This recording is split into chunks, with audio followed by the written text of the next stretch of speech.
It's time for bookkeeping, beer, and BS.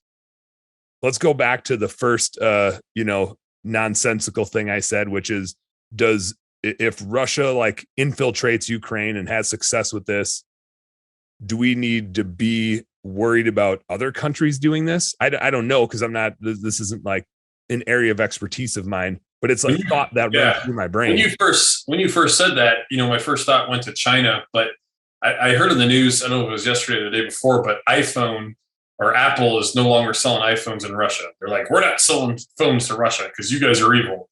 So Apple's kind of making their stance. And it's funny because yesterday I thought of China. I'm like, China would never do that. China will sell to whoever so they can make money. They're like, we're in it for making money. I don't care who's buying from us. So I don't know that China would go invade somewhere. I think they just want to make money. But if the thing they invade is an avenue to making money, that's part of it, right? Yeah. If Russia's making a play toward resources, it's kind of funny that in like the world we live in today, the best resource you have is the partners that you have to trade with, right? And so, yeah, you might go get one country's resources, but aren't you just cutting yourself off from the rest of the world? That's why I don't think China would do it, is because everybody in the world buys from China.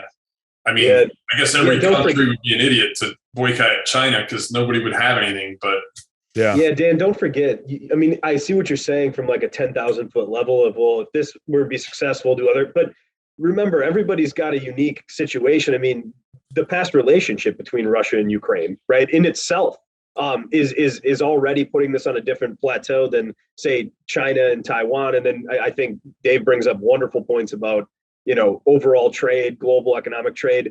I don't think you can say this would happen because it's not as, in your terms, as Hitler-esque, right? That's not the point or the reasoning behind this. I think this is a standalone situation, depending on the success level from the Russians' perspective or the world's perspective. I don't think it's going to drive other countries just to go on rampages and take over other parts of the world. I did want to say one thing, though. There are quite a few avenues that could be impacted by this in regards to raw material. And there's a lot of speculation right now around that, right? You've got, obviously fuel, right? We know that that's the big one and everyone's talking about it, but copper, aluminum, right? Those metals, huge in Russia. They're halting shipment containers already. There's a lot that can be impacted and we just won't know the full scope, but should business owners that rely on those resources be aware of what's going on right now? Absolutely. They could have a huge impact if you really look at the metal involvement that Russia has on world trade. Mm-hmm. I'll tie into both of them, but I'm kind of the same path as you, Dan. It's like, if we're allowing, or if the world's allowing this with their leverage of oil, they showed a map of like all these countries that are 100% reliant on Russian oil, and ours is a huge amount.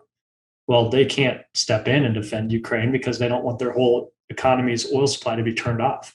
Mm-hmm. So if it was a Russia, if it was a North Korea, whatever, yes, I see the trade side and making money side, but then they could also call in our debts. Or, we own so much of the US, you're not going to step in, or we're going to do X or Y. So I don't know.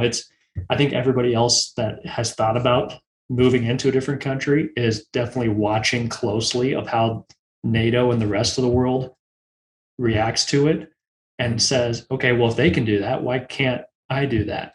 Mm-hmm. Like if I promise not to do anything else or threaten with, you've never seen what we can do to retaliate if you try to step in on us taking over Taiwan. Who knows? It's a completely different culture than what we're used to, where we just want everybody to be friends and trade. World trade is going to be perfect for everybody. But these people are also probably looking for opportunities to do something like that. Yeah. To get another foothold. And maybe it's not that. Maybe it's like a small country in Africa taking on another one, but the rest of the world might not be as reliant on that country's resources. Mm-hmm. So then we step in more. And